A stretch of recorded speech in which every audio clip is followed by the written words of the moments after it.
Hello everyone, welcome back. So we've already seen the pumping lemma for regular languages.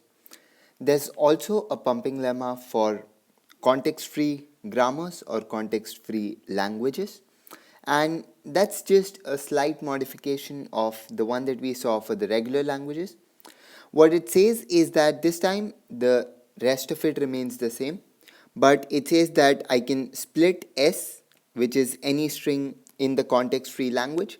I can split it into U, V, W, X, and Y, and then I can pump. So what were we doing in our regular language? We were doing S equals X, Y, and Z. And then we were saying that x, y to the power I, z will continue to belong to the language that we've been given, no matter what the value of I is, which means that we were saying that we can always find a single substring in the middle, which we can pump, which we can expand. In case of the context-free language, what we say is u, v to the power I, w, x to the power I, y. This will belong to our language that we've been given. So all we are saying is that instead of a single substring, we can now find two substrings and we can pump those substrings.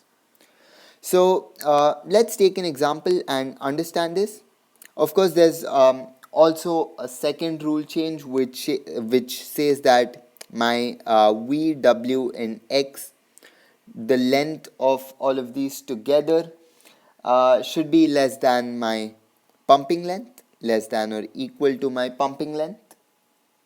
So let's take an example and then we can understand this better. So let's take our famous example of a to the power n, b to the power n. What happens now is, let's take our pumping length to be something like 3. And actually 3 might not be a great option because I'm not going to be able to, if I take a string of length 4, then I'll just have 4 symbols in it. I won't be able to find u, v, w, x, y, z. So let's just take the length to be 4. Now what we can have is a string which is of length 6, let's say. So I have a, b, b, b. Now all I have to do is I have to find two substrings and I'm going to pump those substrings. So the simple way for me to do this is to just say that this is my v and this is my x, and then I just have to put the rest of it in my u, w, and y. So I say this is my u, this is my w, and this part is my y. And now when I actually try to pump this, what happens is, let's just write our string again here. So I have a, b, b, b, and I have, this is my v, this is u, this is w, x, and y. And now when I take u, v to the power I, w, x to the power I, y, what happens is I write a, which is my u, then I have to write v I times. What that means is this is just going to become a to the power I, followed by an ab, followed by a b to the power I, followed by a b. So the total number of a's and b's here has remained the same. It's I plus 2. So that shows that this language that I've been given actually satisfies the pumping lemma for context-free languages. Remember though that this is not sufficient a sufficient condition for the language to be called context-free. So even though this follows the pumping lemma for context-free languages, I cannot say that this language is context-free. But knowing the fact that a to the power n, b to the power n is context-free, I can always use the pumping lemma which means that I know because the language is regular, I know that it is going to follow the pumping lemma for context-free languages.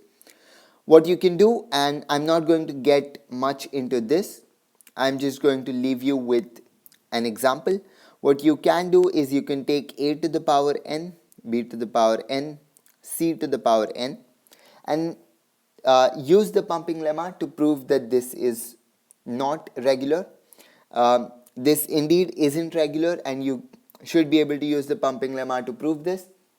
The general procedure would be the same. What you would have to do is you would have to prove it by contradiction, assume this to be context free, and then take all of the ways that you can choose your u, v, w, x, y. That's slightly tedious, but you can always do it. You can take all of the cases that you have. And having done that, you would realize that there is no u, v, w, x, y that you can choose such that this actually follows all of the pumping lemma conditions, which is basically that this should hold, that this should belong to the language, and of course here the length of v and length of x should be greater than 0. And then there's this condition as well, once again not very important but makes the pumping lemma stronger. So you can try it for this language right here, and I hope you're able to do this. With this, we'll conclude our talk about the pumping lemma for context-free languages as well. If you want me to do a video showing you the proof, you can put it in the comment section and I'd be happy to do it, but otherwise we'll move on to something else. So that's it for this video. If you enjoyed this video, if you learned something from it, don't forget to give it the thumbs up. If you haven't already subscribed to my channel, do hit the subscribe button and share the video with your friends. I'll see you next time.